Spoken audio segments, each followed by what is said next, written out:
ಮೈಸೂರಲ್ಲಿ ಸಮಾವೇಶ ಆದ ಬಳಿಕ ಕರುನಾಡಲ್ಲಿ ಪ್ರಧಾನಿ ಮೋದಿ ಲೋಕ ರಣಕಹಳೆಯನ್ನ ಮೊಳಗಿಸಿದ್ದು ಕರಾವಳಿ ಕಡಲ ನಗರಿ ಮಂಗಳೂರಲ್ಲಿ ಬೃಹತ್ ರೋಡ್ ಶೋವನ್ನ ನಡೆಸಿ ಪ್ರಚಾರವನ್ನ ಮಾಡಿದ್ರು ಪ್ರಧಾನಿ ನರೇಂದ್ರ ಮೋದಿ.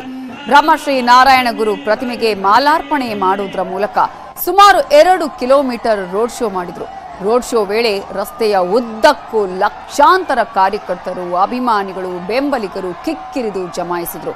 ಮೋದಿಗೆ ಹೂವಿನ ಸುರಿಮಳೆಗೈದ್ರು. ಮೋದಿ ಮೋದಿ ಅನ್ನುವಂತಹ ಜೈಕಾರವನ್ನ ಕೂಗಿದ್ರು. ಹಾಗೆಯೇ ಹಲವರು ಮೋದಿಯ ಭಾವಚಿತ್ರದ ಮುಖವಾಡವನ್ನ ಧರಿಸಿ ರೋಡ್ ಶೋನಲ್ಲಿ ಪಾಲ್ಗೊಂಡ್ರು.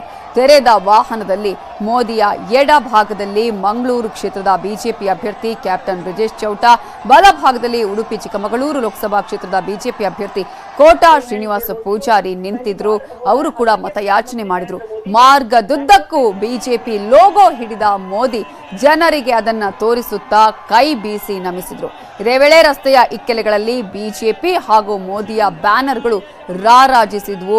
ಮೋದಿ ಮೋದಿ ಅನ್ನುವಂತಹ ಜಯ ಘೋಷಗಳು ಮೊಳಗಿದ್ವು. ಪುಷ್ಪಾರ್ಚನೆಯ ಮೂಲಕ ಮೋದಿಗೆ ಶುಭ ಹಾರೈಕೆಯನ್ನ ಮಾಡಿದ್ರೆ, ಅದೇ ರೀತಿಯಾಗಿ ಮೋದಿ ಕೂಡ ಜನರತ್ತ ಹೂವನ್ನ ಎಸೆಯುವುದರ ಮೂಲಕ ತಮಗೆ ಕೊಟ್ಟಂತಹ ಸ್ವಾಗತಕ್ಕೆ ಧನ್ಯವಾದವನ್ನ ಸಮರ್ಪಣೆ ಮಾಡಿದ್ರು. ಬೆಲ್ಲವರ ನಾಡಿನಲ್ಲಿ ಈಗಾಗಲೇ ಆ ಒಂದು ಮತಗಳೇ ನಿರ್ಣಾಯಕ ಆಗಿರುವಂತಹ ಪ್ರದೇಶದಲ್ಲಿ ಪ್ರಧಾನಿ ನರೇಂದ್ರ ಮೋದಿಯವರ ಈ ರೋಡ್ ಶೋ, ಮೆಗಾ ರೋಡ್ ಶೋನಲ್ಲಿ ಸಾಕಷ್ಟು ಸಂಖ್ಯೆಯಲ್ಲಿ ಜನ ನೆರೆದಿದ್ರು. ಅಷ್ಟು ಮಾತ್ರ ಅಲ್ಲ, 2.5 ಕಿಲೋಮೀಟರ್ ವರೆಗೂ ಎಲ್ಲಿ ನೋಡಿದ್ರು ಕಾಣ್ತಾ ಇದ್ದಿದ್ದು ಜನ ಸಾಗರ.